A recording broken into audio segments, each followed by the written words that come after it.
देश भर में जहां इलेक्ट्रिकल व्हीकल्स को बढ़ावा दिया जा रहा तो वहीं पेट्रोल की दूसरे देशों पर निर्भरता को भी कम करने के लिए ठोस कदम उठाए जा रहे हैं। इंडिया न्यूज से खास बातचीत में इंडियन ऑयल के रिसर्च सेंटर के director doctor SSB Rama Kumar की माने तो केंद्र सरकार की तरफ से किसानों की आय बढ़ाने के लिए सभी ऑयल कंपनियों से एथनॉल का उत्पादन बढ़ाने के लिए कहा गया है। दिल्ली एनसीआर में जिस कदर एयर क्वालिटी इंडेक्स लगातार बढ़ता हुआ हमने पिछले दिनों देखा था, तो लेकिन इसके बीच में सरकार की तरफ से कोशिश है कि इलेक्ट्रिकल व्हीकल्स ज़्यादा से ज़्यादा हों, लेकिन इससे भी अलग अगर जैव ईंधन की तरफ सरकार जाना चाहती है और ख़ासतौर से एथनॉल के बारे में, क्योंकि पेट्रोल में एथनॉल मिलाने की पिछले कई सालों से लगातार चर्चाएँ हैं। आखिर वो एथनॉल मिला नहीं मिला, अगर मिला है तो कितने % और कितना इसका फ़ायदा हुआ है, इसको लेकर हम फरीदाबाद के इंडियन ऑयल के R&D सेंटर में और हमारे साथ में R&D सेंटर के director doctor SSB Rama Kumar है, उनसे बात कर लेते। सर, जैव ईंधन को लेकर पिछले कई सालों से लगातार चर्चाएं चल रही हैं, क्या कोई सफलता हमें मिल पा रही है उसमें?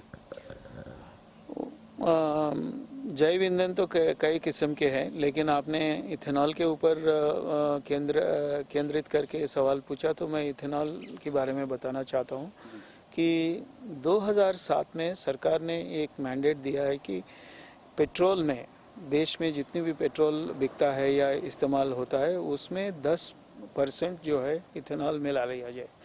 इथेनॉल आम तौर पे केमिकली प्रोड्यूस किया जा सकता है, लेकिन जैव तरीके से भी आप इथेनॉल को कर सकते हैं। जो मेजर जैव इथेनॉल का स्रोत है कि आप शुगर केन की मोलासिस है, जो अवशेष है, उस मोलासिस को फेरमेंट करके आप इथेनॉल बना सकते हैं। उसको हम फर्स्ट जनरेशन इथेनॉल बोलते हैं।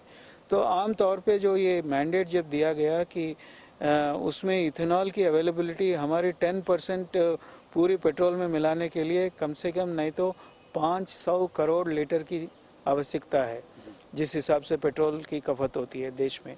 तो लेकिन उतना इथेनॉल कभी मिलता नहीं था, खासकर एक ही सोर्स से, मतलब शुगर केन मोलासिस से। तो हम पिछले दशक में या उससे पहले मुश्किल से 3 या 4% ही मिला पाते थे। लेकिन मैं बड़े खुशी के साथ ये आपसे शेयर करना चाहूँगा कि सरकार की निरंतर प्रयास से और तेल कंपनियों की और फोकस्ड एफर्ट्स की वजह से हमने इस साल जो है अभी तक कम से कम 8.5% average blending of ethanol petrol में हासिल कर चुके हैं। आप 8.5% तक की बात कर रहे हैं, अमूमन 9% की बात कर रहे हैं, लेकिन इसके बीच में एक चीज़ बार बार जिक्र आता था किसानों की आय दोगुनी करने को लेकर, क्योंकि आप जिक्र कर रहे हैं एथनॉल गन्ने से बनता है, तो 10% पर आप पहुंचने की कोशिश है आपकी। तो क्या इससे किसानों को भी कोई आने वाले दिनों में फ़ायदा हो सकता है? और स्रोत अगर जिस तरह आप बात कर रहे हैं कि गन्ने से एथनॉल पैदा होता है, इसके अलावा और किस किस चीज़ से पैदा हो सकता है? एक तो किसान की आमदनी बढ़ाने की जहाँ तक बात है, तो इस इथेनॉल की जो मिनिमम प्रोक्योरमेंट प्राइस जो है वो सरकार निर्धारित करता है।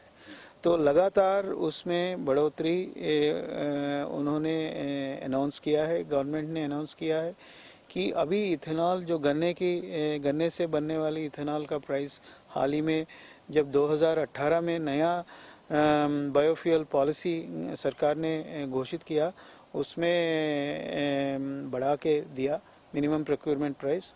और गवर्नमेंट ने ये भी किया है कि केवल गन्ने से नहीं, आप चाहो तो रॉटन फूड ग्रेन से, मतलब डैमेज्ड फूड ग्रेन्स है, रॉटन फूड ग्रेन्स है, इनसे भी इथेनॉल बना सकते हो और उसका भी उचित दाम दिया जाएगा। जी बिल्कुल, देखिए माइलेज में फ़र्क आ सकता है, लेकिन इससे बेहतर ये रहेगा कि एयर क्वालिटी जो इंडेक्स की जिस तरह हम जिक्र कर रहे थे उसमें कहीं ना कहीं बेहद कमी आएगी। इसके साथ साथ में जिस तरह से इंपोर्ट किया जाता है क्रूड ऑयल को, तो यहाँ अगर एथनॉल जितना % ज़्यादा बढ़ेगी उतना निर्भरता दूसरे देशों पर कम होगी, इसका भी एक बड़ा फ़ायदा मिलेगा। फरीदाबाद से देवेंद्र कौशिक, इंडिया न्यूज़।